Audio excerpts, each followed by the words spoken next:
And that's a shakuhachi. How did you sample it? I took a piece of PVC pipe and I cut a little notch in the end. I spent about 5 hours trying to get a sound. Right. And I finally got a sound and sampled it. And I think the only difference between the Chiffy one and the other one is just where the sample starts. Oh, gotcha.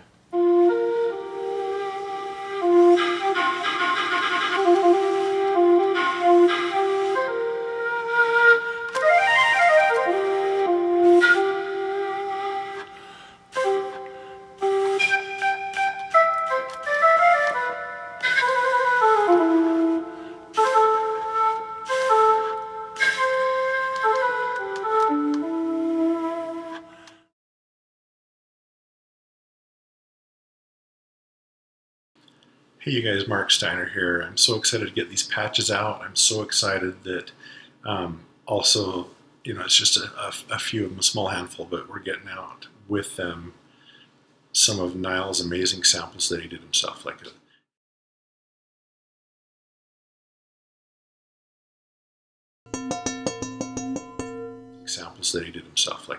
his own trumpet that he played, and he was a great orchestral trumpet player.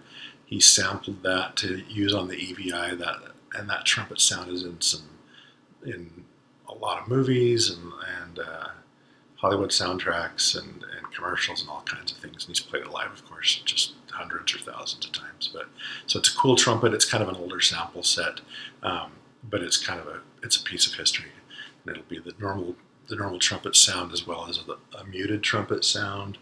Also his shakuhachi flute that he made by car. Well, you just heard about it, so you know about that. And then also Maurice Jarre, Jean-Michel Jarre's father, composed the EVI concerto because he had Nyle play in so many of his soundtracks through the years, and so he loves the EVI so much, and he loved the EVI so much, and he made a concerto for Nyle to play, and part of it he wanted Nyle to use his EVI to rap in that concerto and the live recordings and the concerts that they toured with on that. And so those rap samples, they come from Nyle's own voice, and there's more of them than I thought. There's even some of them that he happened to not quite play on the night of the main recording and stuff like that. So there's more samples than I thought of kind of his rap enunciations, and they're pretty cool. It's kind of a crazy thing, but it's something you'll be able to play Nyle's voice rapping, getting those. And you know, I asked him a bit ago, like, do you still have your old samples of all that stuff? And we went and kind of dug him up and searched on his computers, and we finally found them all. But anyway, and he's happy to, you know, release it for help with this project and so forth. So anyway, thank you, Nyle.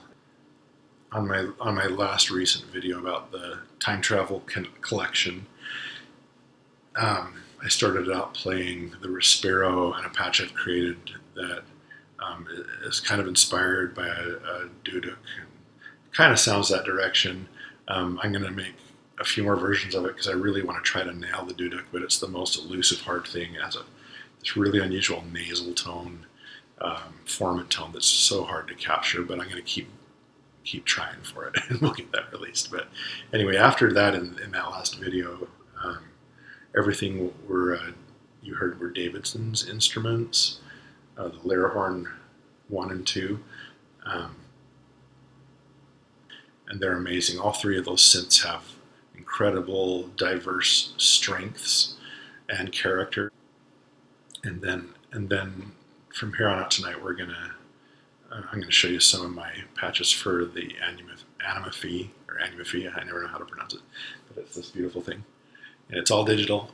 It has the most diverse collection of types of oscillators. It's digital, but it's high resolution, and all the parameters and controllers, nearly everything can be smoothed out to very high resolution. And a very high resolution production. The physical models, there's so many in there. There's digital synthesis and FM synthesis. And there is the analog sounds in it are unbelievably good. The filters, many different filter types are great. You can play layer 3 oscillators at once that all have their own filters and modular response and everything. And so tonight, what I'm going to play for the rest of this video, it's all stuff that's just one single patch that has 1, 2, or 3 layers, and you can set each layer to respond differently to breath in many different ways. It's incredibly good if you want to get into modular. It's a really good way to learn. And the reverb, I didn't like it so much at first, but I was prejudiced against it because it was mono, and I'm always in the earphones. So when I record with this, I turn off the reverb and I use my own reverbs. But when I started playing this through a speaker with its own reverb, it's actually really good reverb if you're just playing it out into a room and not into the headphones. And so my patches are coming with reverb on it. Easy to take it off if you want to, but also it has other good effects, tons of effects even, and it has some of the effects and algorithms. It has true chaos theory algorithms in it. It has the game of life, cellular automaton. I can't remember how to say that. Cellular automaton game. It's a game of life, but it's just it's basically a logic-based, kind of related to fractals and stuff, that can propagate things to control the synth. There's so much stuff in it, and it all sounds really, really good. It's even now got they keep adding more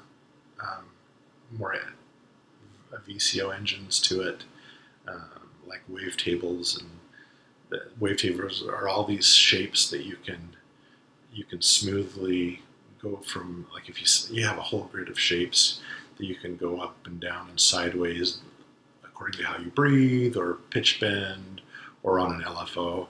It's all just kind of modular in there, and those sound amazing.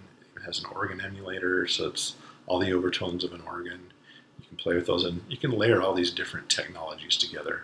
And it's something that I absolutely could use as the only synth I take live and do all kinds of stuff with it, and it sounds amazing.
Bye.